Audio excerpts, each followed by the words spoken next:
Hey everybody, welcome to Giftology. I'm John Ruhlin. There's a loyalty problem that plagues smart business leaders all over the world. A problem that doesn't care what industry you're in or how big you are or aren't. A problem that might be going on right now in your business, and you might not even be aware of it. Stick around and we're going to talk about it.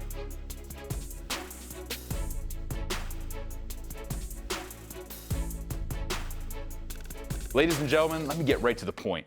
As business leaders, we overestimate what we mean to people, and we underestimate how easy it is for people to replace us. And so the number one problem with loyalty, whether you're in sales, a business owner, a CEO, or an executive leader, the number one problem with loyalty is that you assume you have it. Ladies and gentlemen, you might be sitting there with your arms all crossed thinking, I'm totally full of it. But please hear me loud and clear with what I'm about to say. If your clients are not actively sending you other clients, you have a loyalty problem.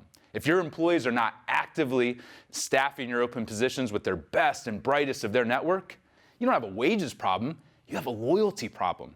If your professional contacts, your circle of influence is not actively introducing you to others that could either help you or buy from you, you very well might have a loyalty problem. John, I don't like this sky is falling sales stick that you got going on. You don't know a thing about me or my business. That's a fair point, but here's what I do know. I know there's two types of loyalty. There's active loyalty, which is loyalty that you can see. These are the relationships that bear fruit in a very real and very seeable way. Client leads that come on autopilot, employee referrals for open positions, and professional introductions that open doors, create opportunities, and lead to refinement. And social shares, the raving fans and people that'll pick up the phone when you call their cell. The book of Proverbs says, from the fruit of the mouth, the stomach is satisfied. Could your business survive if loyalty was your only marketing channel? The problem is that doing a great job, having a great product or a great service, it's awesome, and it'll win you 90% of somebody's heart.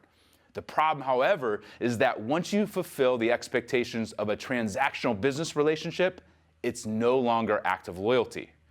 It becomes passive loyalty.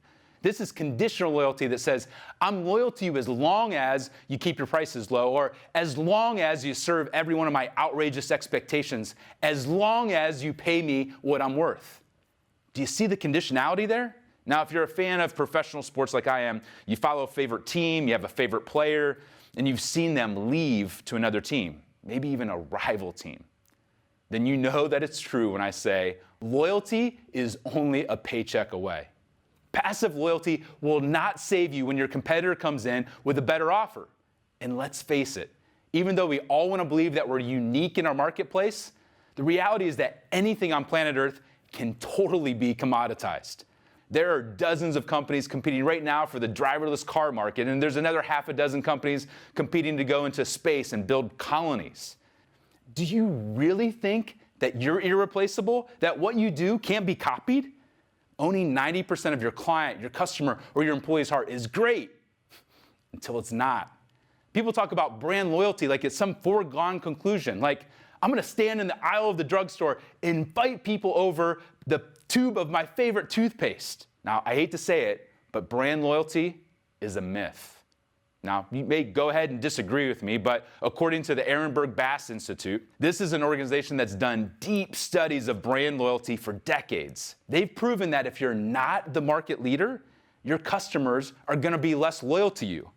And even if you are the market leader, your customers won't be that loyal. The vast majority of Coca-Cola's annual revenue come from people who buy Coke less than twice a month. People who will willingly drink a Pepsi if that's what's available and that's what's in front of them. People aren't loyal to brands. They're loyal to people. If your marketing isn't getting you that last 10%, well, then it's time you look at strategic gifting. What me and my team and our customers and our thousands of students call giftology. It might be time for you to think differently about loyalty as a competitive advantage. It might be time for you to start doing things that you've never done before so that you can get results that you've never had.